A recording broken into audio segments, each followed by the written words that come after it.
আজ সকালে আমি বাজারে চলে গেলাম সকাল সকাল উঠে বন্ধুরা। আজকে আমি বানাবো মাছের কাঁটা। মাছের কাঁটা খেতে দারুণ লাগে। কে কে ভালোবাসো সেটা কিন্তু কমেন্টে করে জানিও।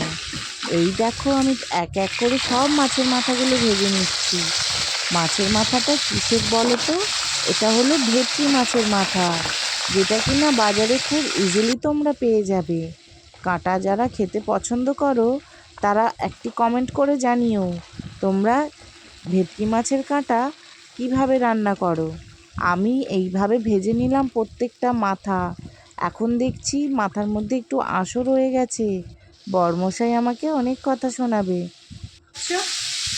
ও কেমন ভেঙে গেছি।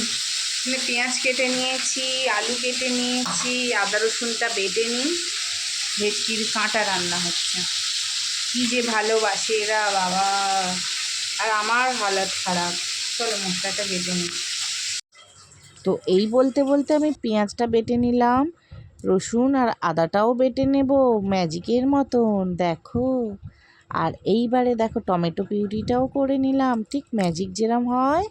আর এই দেখো গরম তেলের মধ্যে আমি দিয়ে দিলাম পেঁয়াজ, আদা, রসুন বাটা, টমেটো পিউরি করা দিয়ে বেশ সুন্দর গ্রেভি গ্রেভি ঝোল হয়েছে। পাতলা করে দুটো চারটে আলুও দিয়ে দিলাম। আলুটা দিলে গ্রেভিটা একটু ভালো লাগে। আর তোমরা বন্ধুরা অবশ্যই জানিও কেমন লেগেছে আমার এই মাছের কাঁটার ঝালটা।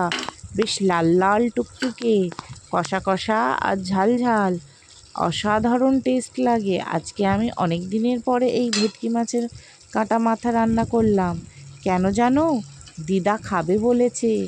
দিদা আমাদের বাড়িতে সব থেকে বয়স্ক মানুষ, তার আবদার কি আমি না রেখে থাকতে পারি? উনি কাঁটা খেতে খুবই ভালোবাসে। তাই জন্য তোমাদেরকে ব্লগের মাধ্যমে শেয়ার করছি। তোমরা কিচ্ছু বাজে মন্তব্য করো না কিন্তু বন্ধুরা। অবশ্যই কমেন্ট করে জানিও। বয়স্ক মানুষের মনের ইচ্ছাটা পূর্ণ করা অবশ্যই দরকার। আমি ঠিক করেছি না ভুল করেছি সেটা কিন্তু বলো তোমরা কমেন্ট করে। আর হ্যাঁ, চ্যানেলটিকে সাবস্ক্রাইব করে নিও। আর পাশে থেকেও লাইক কমেন্ট শেয়ার করে দিও। টুম্পাস কিচেন অ্যান্ড ব্লগে সবাইকে ওয়েলকাম। আবারও দেখো বলতে বলতে আমার পুরো রান্নাটাই হয়ে গেছে। এই রকম দেখতে হয়েছে, দেখেছো তেলটা বেশ বেরিয়ে গেছে। চলো সবাইয়ের জন্য ভাত বেড়ে নিই আর প্রত্যেককে ডেকে নিই খাবার টেবিলে। সবাই তো চেটে পুটে খাচ্ছে, একে একে সবাইকে বেড়ে দিচ্ছি। আমি তো কাজে চলে যাবো, বিজয়ের থেকে একটা পেঁপে কিনে নেবো, ঠিক আছে? কেন? পেঁপে আজ আমি একটু পটল নিয়েছি। হুম, পেঁপে আলু পটল দিয়ে জিরে বাটা ঝোল করবে সিম্পল। জিরে বাটা খাবে তুমি? আমি তো আর অবাক ও হয়ে আমাকে, গেলাম। আমি গিয়ে বললাম এলাম কি জানিস, আগেরবার তোর থেকে এঁচড় নিলাম, কেউ খেতে পারিনি, মা ছিল দাঁড়িয়ে। জিজ্ঞেস করলাম মাকে, মা বল যা আমরা খেতে পারিনি, তো 1 কিলো এঁচড় ফ্রিতে দিয়েছে। আবার তুমি এঁচড় নিয়েছো? বড় এঁচড় দিয়েছে ফ্রিতে। দানা আলা? না দাঁড়া, তো ওইটা এই বোকা, পরে নাকি বলতে না। দেখো দাঁতে দাঁতে তোর ঢুকে যাচ্ছে। বাটিটা দে। কথা বলতে বলতে বরমশাই 1 কিলো এঁচড় ফ্রিতে পেয়েছে সেটাও বলে দিল। বন্ধুরা তোমরা কি 1 কিলো এঁচড় ফ্রিতে কখনো পেয়েছো সেটা কিন্তু জানিও। বরমশাই আজকে খুব লেবু দেবো? হ্যাপি। হ্যাঁ তো বললাম। সবাই খাচ্ছে। এইখানে বুড়িটাও হেভি জমাচ্ছে কাঁটা।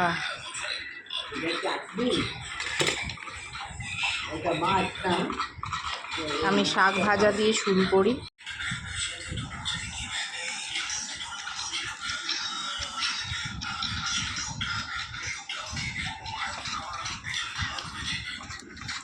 কি হলো, তুমি স্টার্ট করবে এখন? ওনার লাগছে তুমি ওনাকে ভিডিও তুলছো।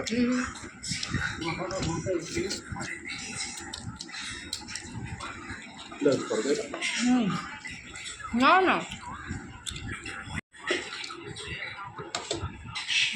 কাঁটা কাটছে, কাঁটা কিচ্ছু দেখতে পায় না, কিচ্ছু খায় না। হ্যাঁ, না কেমন হয়েছে খাবার বাবাই? খুব ভালো। আমি তো শাকেই আছি।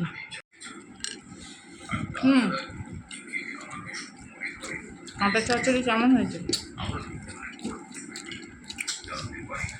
খুব ভালো।